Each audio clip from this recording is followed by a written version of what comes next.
ठीक है, बट उनका रिजल्ट क्या होगा, वो किन किन रिजल्ट्स को लीड कर सकते हैं, आपके सामने चीजें क्या आएंगी, वो मैं आपको बता सकता हूँ। एक इस कानून के तालिब इल्म के नाते होने के नाते, मैं खुद को एक्सपर्ट या बहुत बड़ा एडवोकेट तो नहीं मानता।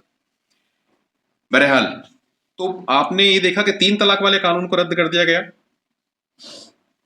और ये हो गया कि एक नशिस्त में जो 3 तलाक दी गई, अगर वो तो वो वैलिड नहीं होंगी। उसका असर क्या होगा, मैं जो नुक्ता यहाँ पर बयान करना चाहता हूँ वो ये कि जो कवानीन हमारे हैं उनके साथ छेड़छाड़ अगर आप करते हैं, आपको अंदाजा नहीं है कि उनका रिजल्ट क्या आता है, वो हमको भुगतना पड़ता है क्योंकि हम उस जिंदगी को जीते हैं। बहरहाल, 3 तलाक वाले कानून में तब्दीली कर दी, सुप्रीम कोर्ट ने अपना जजमेंट दे दिया 5 जज बेंच ने।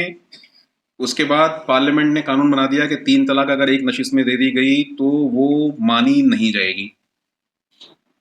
मेरे सामने एक मुद्दा आया जिसमें कि एक शौहर ने अपनी ज़ौजा को 3 तलाक दे दी। मैंने कहा भाई इसमें तो एक बार फतवा निकलवा लेते हैं क्या रहता है। तो मैंने 3 फतवे निकलवाए, तीनों ने कहा तलाक हो गई।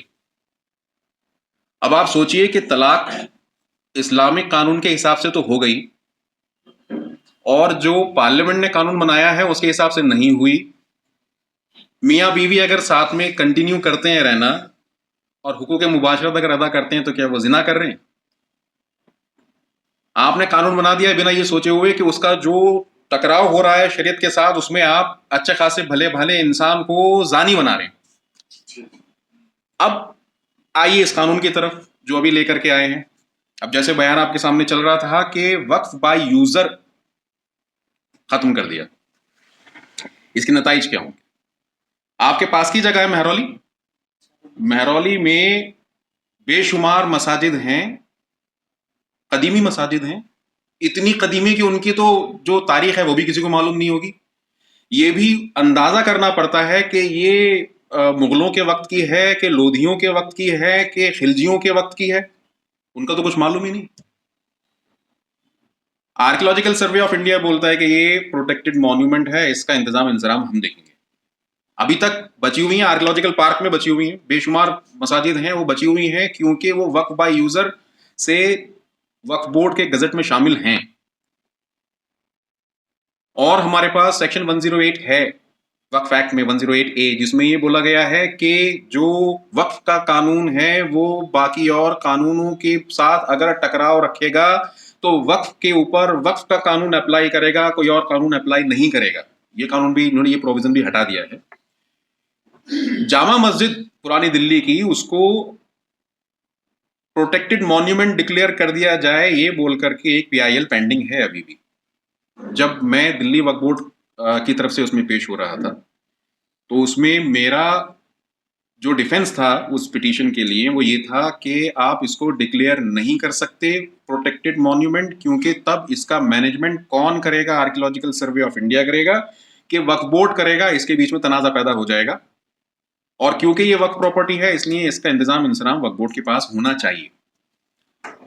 इस मुद्दे को आप सोचिए कि अगर जिन प्रॉपर्टीज का हो सकता है कि इतनी वो इंपॉर्टेंट ना हो जितनी पुरानी जामा मस्जिद दिल्ली, पुरानी दिल्ली की जामा मस्जिद है, मगर वहां पर जो नमाजें आज भी बदस्तूर जारी हैं,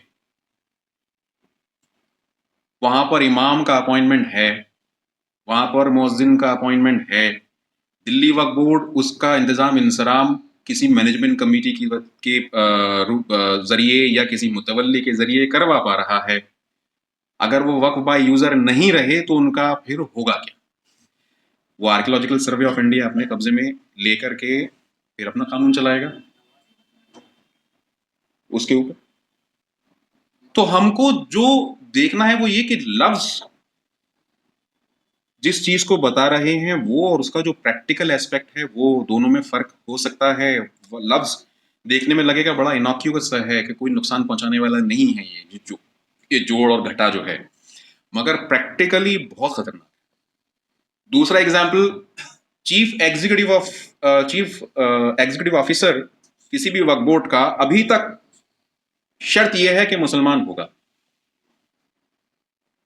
वो शर्त हटा दी गई।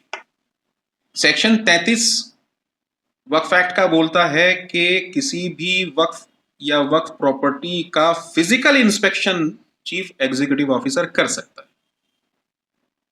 ये जो शर्त थी कि वो मुसलमान होगा, ये इस लाइट में थी कि क्योंकि उस मस्जिद में, उस दरगाह में हो सकता है कि किसी ऐसी जगह भी जाना पड़ जाए इंस्पेक्शन की वजह से जहां पर के गैर मुस्लिम का एंटर करा जाना लोग पसंद ना करें। आपने करस्पॉन्डिंग चेंज तो बनाया नहीं सेक्शन 33 में, आपने वो जरूरत खत्म कर दी कि वो मुसलमान होगा। अब पारसियों में जैसे हमारी मस्जिद है वैसी उनकी अगियारी होती है। अगियारी में भी कोई गैर पारसी कदम नहीं रख सकता। हद यह है कि वो जो उनकी उसके अंदर जो आग जलती है, पाकीज़ा आग, उसको देख भी नहीं सकता कोई गैर पारसी। उनको प्रोटेक्शन है।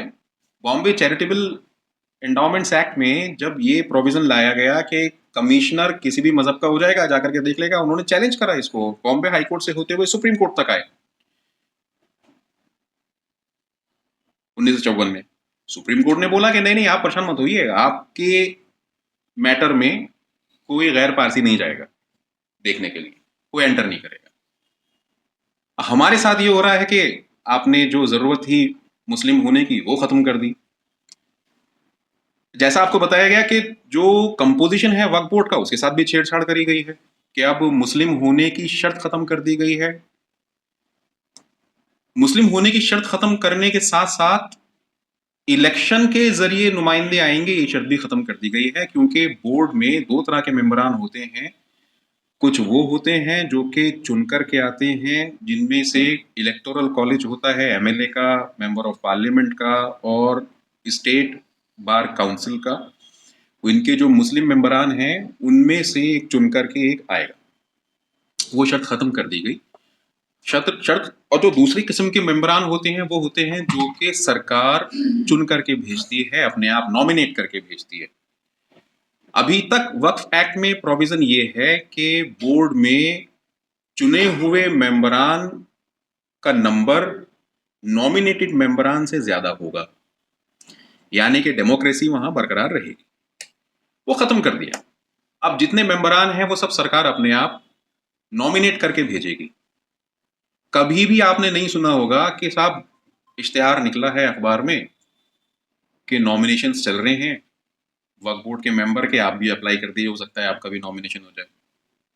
कभी इस तरह से नहीं आता। जब भी सरकार को नॉमिनेट करना होगा तो वो किसी अपने नूर नज़र को लेकर के आएंगे जो कि उनकी सी बात बोले, जो उनके अहकाम हो उनको बजा लाए, उनके सामने झुक करके चले। वो थोड़ी ऐसी किसी को लेकर के आएंगे कि वो लिख करके दे दें कि नहीं नहीं, ये जो महरौली की मस्जिद है ये वक्फ नहीं है, ऐसा बोलना है कोर्ट में जाकर के, और मेंबर बोले नहीं बोल सकता मैं, ये गद्दारी हो जाएगी वक्फ के साथ। ऐसा नहीं होगा। कानून ये भी है आर्टिकल 26D कॉन्स्टिट्यूशन का कि जिस मजहब की मजहबी प्रॉपर्टी है वो उस मजहब के लोगों के कंट्रोल में रहेगी, वही उसको मैनेज करेंगे, वही कंट्रोल करेंगे, वही सुपरवाइज करेंगे उसको। यहां वक्फ एक्ट में एक प्रोविजन है सेक्शन 65, उसके अंदर तरमीम नहीं कर रहे हैं। सेक्शन 65 में होता क्या है कि वक्फ बोर्ड किसी भी वक्फ जायदाद को नोटिफिकेशन इशू करके ये बोल सकती है कि इसको हम अपने डायरेक्ट मैनेजमेंट में रखेंगे, मुतवल्ली या मैनेजिंग कमेटी के थ्रू नहीं करेंगे, डायरेक्ट मैनेजमेंट में रखेंगे। अब आप तसव्वुर करें कि सरकार ने अपने लोगों से तो बोर्ड बना दिया और वो बोर्ड किसी प्रॉपर्टी को नोटिफाई करता है कि साहब ये बोर्ड अपने डायरेक्ट कंट्रोल में रखेगी। तो इस तरह से वक्फ गया डायरेक्टली सरकार के कंट्रोल में, जो कि आर्टिकल 26 क्लॉज डी का क्लियर वायलेशन है। आर्टिकल 26 क्लॉज डी के सपोर्ट में 1954 में ही सुप्रीम कोर्ट के 7 जजेस ने एक जजमेंट दिया।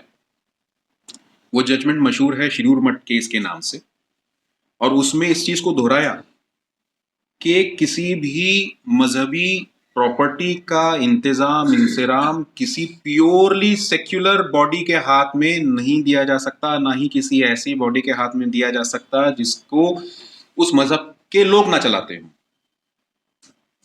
7 जजेस की बेंच, 7 जजेस की कॉन्स्टिट्यूशन बेंच। सेम बात को, इसी बात को दोहराया गया उसी साल में 5 जजेस की कॉन्स्टिट्यूशन बेंच ने रतिलाल पानाचंद गांधी के मैटर में यही बात कही गई कि किसी भी मजहब की मजहबी प्रॉपर्टी का इंतजाम इंसराम किसी सेक्युलर बोर्ड के हाथ में नहीं हो सकता।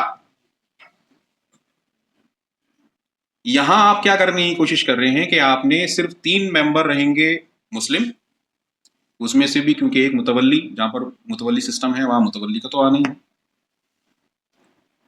दूसरा रिलीजियस स्कॉलर, और तीसरा जो लोकल बॉडीज हैं उनका कोई चुना हुआ प्रतिनिधि।